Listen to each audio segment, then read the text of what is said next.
Olá, povo de Deus, rapaziada memorável, chegamos ao dia 26 do nosso Clube de Leitura Compartilhada e vamos falar sobre disciplina bíblica.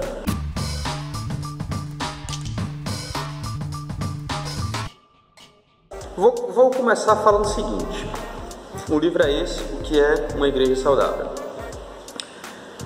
Eu tenho algumas divergências em relação à maneira como o autor conduz a disciplina bíblica, certo?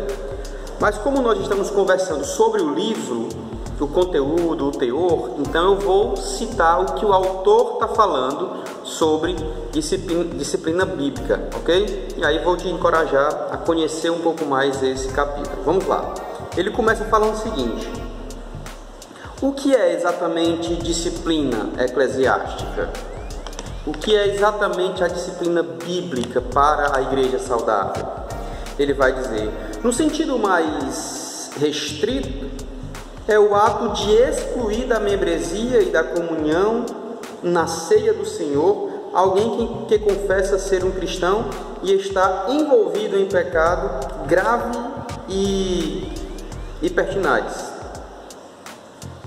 Pecado que ele se recusa a abandonar. Tá, ele está falando o seguinte: em linhas gerais, disciplina eclesiástica bíblica, segundo o autor, é nada mais, nada menos do que excluir da igreja, da membresia e também da comunhão da ceia do Senhor aquela pessoa que se diz cristão, mas que está em pecado e pecado recorrente e não quer abandonar o pecado, não quer deixar o pecado. Isso, para o autor, seria a maneira bíblica de conduzir uma disciplina.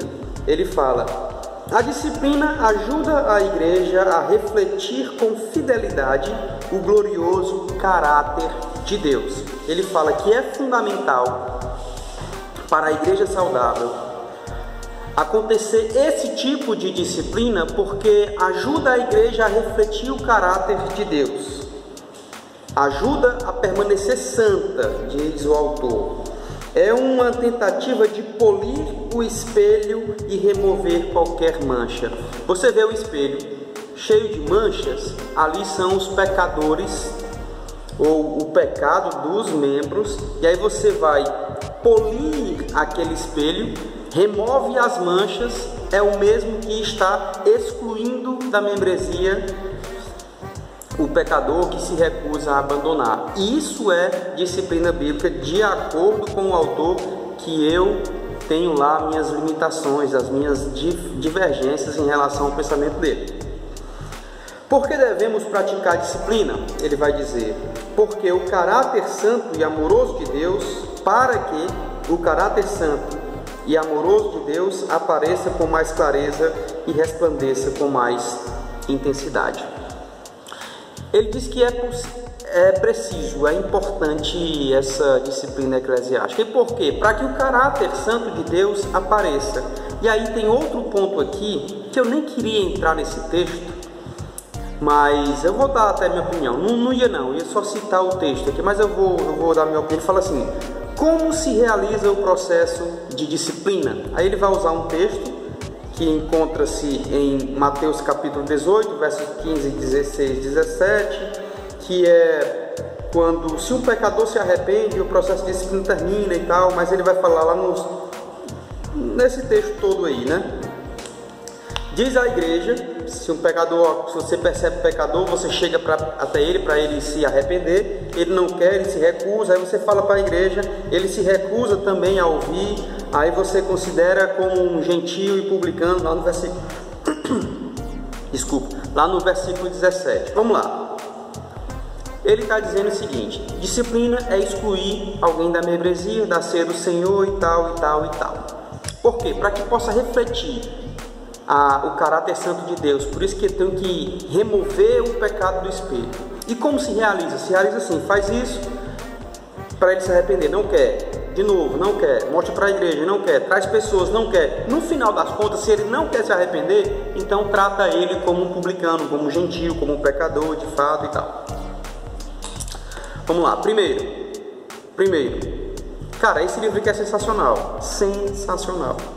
Agora, essa visão de disciplina que eu fiquei um pouco reticente. Enfim, vamos lá. Isso é disciplina. Excluir alguém do momento de comunhão, da ceia, isso é disciplina? Cara, não sei se é isso, sabe? De verdade, eu não acho que seja isso. É importante a disciplina? É. Mas excluir, tirar alguém, jogar alguém fora, isso é disciplina? Não acredito que seja. Segundo, ele fala, eu tenho que fazer isso para remover a mancha do espelho, para que o caráter de Deus seja manifesto. Gente, eu não preciso fazer nada para Deus se revelar, para Deus se manifestar. Deus é Deus em qualquer situação e em qualquer lugar. Quem limpa a igreja, quem limpa o pecador, não sou eu que vou excluir, não. Remover as manchas, não. É o próprio Deus Todo-Poderoso.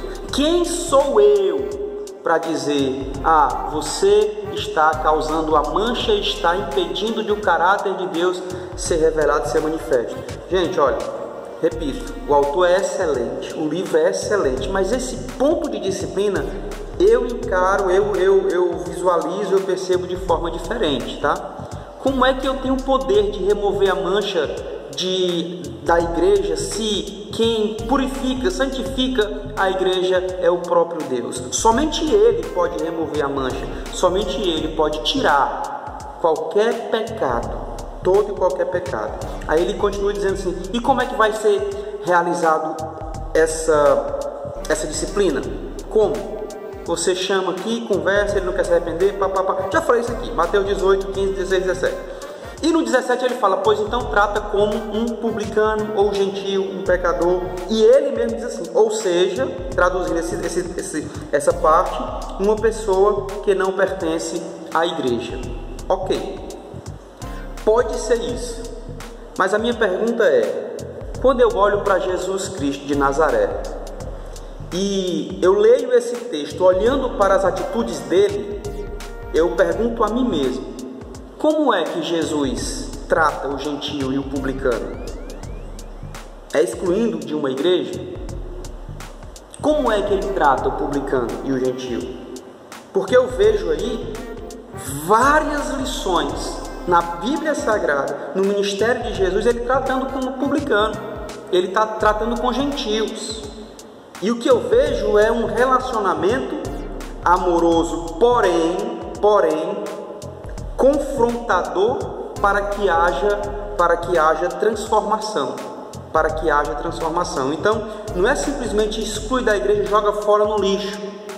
Não. Como é que Jesus trata o gentio?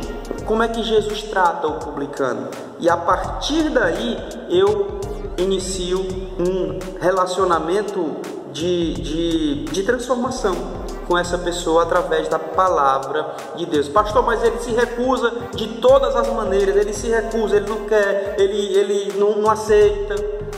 Ok, e aí a gente vai ter que trabalhar isso. O que eu não posso, né, é chegar e dizer, tá fora, sai daqui, não te aceito mais, me recuso Não sou eu, gente, não sou eu, é Deus. É Deus que vai dizer quem é e quem não é. É Deus que vai definir quem pode e quem não pode. Infelizmente, a gente está querendo fazer o trabalho de Deus em algumas situações. É apenas esse ponto, mas eu queria te desafiar a conhecer mais esse capítulo e, claro, procurar entender a posição deste autor, tá bom? É polêmico, cabe muito aqui, muitas horas de conversa e discussão. Te espero aí no próximo vídeo do dia 27. Pense nisso, fica na paz de Cristo e seja memorável sempre. Se inscreve no nosso canal, no YouTube e compartilha com todo mundo que você conhece esses vídeos de leitura compartilhada. Valeu!